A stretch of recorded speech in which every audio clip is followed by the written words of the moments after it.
Shalom, I'm Rabbi Jonathan Ginsburg. This is the fourth in a series of videos on 100 questions every Jew should know how to answer. This one is about Shabbat and holidays. First, why does the Jewish calendar change every year? What's the answer? Well, the Jewish calendar is a lunar calendar. I have a video on Jewish time you can check for a more full explanation. And the lunar calendar is 354 days. The holidays are based on the solar cycle, though. And so in order to make sure that they're right, that Pesach comes in the spring and Hanukkah in the fall, we intercalate the calendar by adding an extra month 7 times in 19 years. That's why, and it can vary by several weeks according to the solar calendar each year because of that. And what is the Hebrew word for calendar? Luach. Next, name some of the months of the Hebrew year. Well, let's start with the fall with Rosh Hashanah, which is actually the 7th month of the year, which is Tishrei, then Mar Cheshvan, then Kislev. Those are the 3 fall holidays. Tevet, Shvat, and you know the holiday Tu B'Shvat.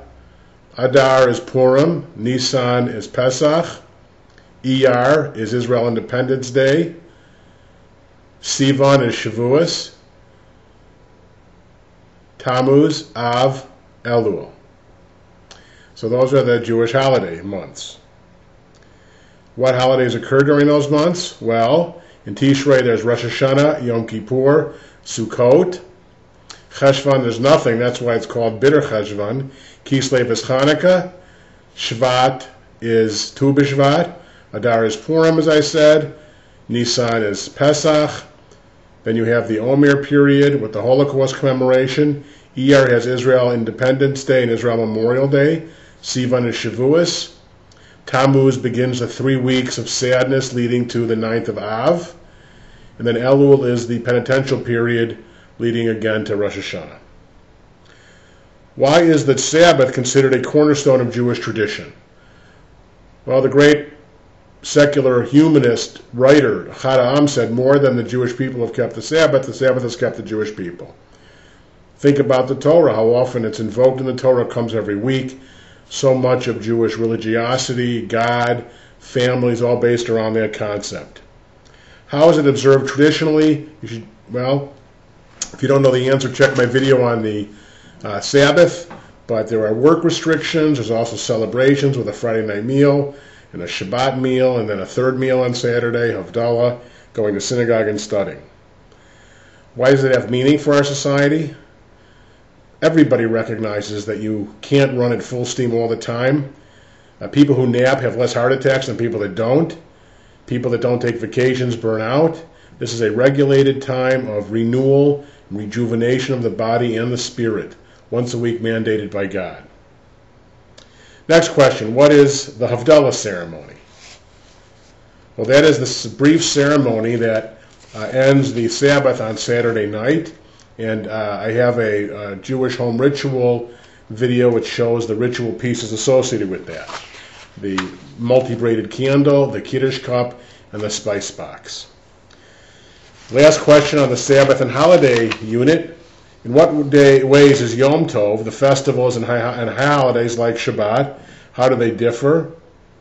Why do traditional American Jews observe double the days of holiness that the Torah says? Well, the Sabbath and holidays traditionally are observed the same way in terms of work restrictions, with one caveat. When it's not the Sabbath, you're allowed to carry in a public domain and cook food and transfer fire. Otherwise, you're not permitted to. On the Sabbath, you're not.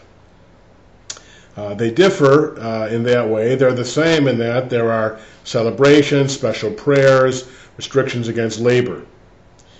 And the reason why American Jews and Jews in the diaspora who are traditional observe, except for Yom Kippur, because you couldn't fast for 2 days, 2 days of holiday, holy day at the beginning of Passover and at the end, 2 days of Rosh Hashanah, 2 days of Shavuot, 2 days of holiness, special holiness at the beginning and end of Sukkot.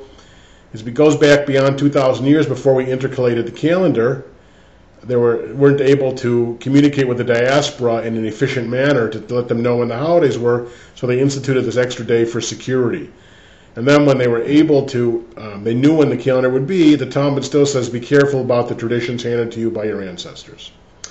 Okay, so those are the questions about the Sabbath. Now, we're going to do a series of questions on the holidays. We'll start with Sukkot. Why do we celebrate Sukkot, and what is the significance of the Sukkah? Well, the Torah tells us to celebrate it.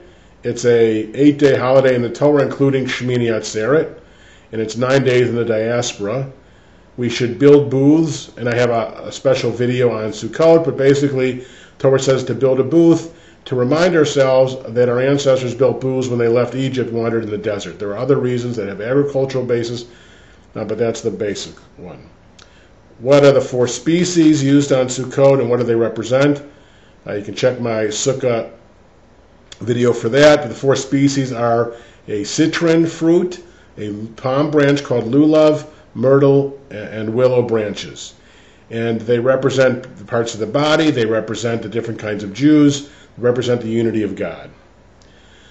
Why is Ecclesiastes read on Sukkot? Well, it's a very interesting book, and it's a very sobering and thoughtful book about a man who contemplates life and concludes in the end that the key is God and the mitzvot. And the main reason it's read is interesting. That our sages said there was too much lascivious and wild behavior on Sukkot, because the Torah says it's the happiest holiday.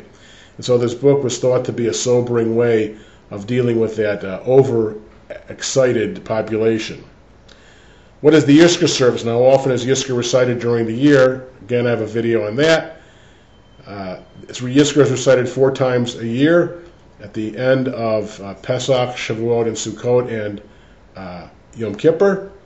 And the meaning of it is really a time to reflect on all our deceased friends and relatives and offer prayers on their behalf.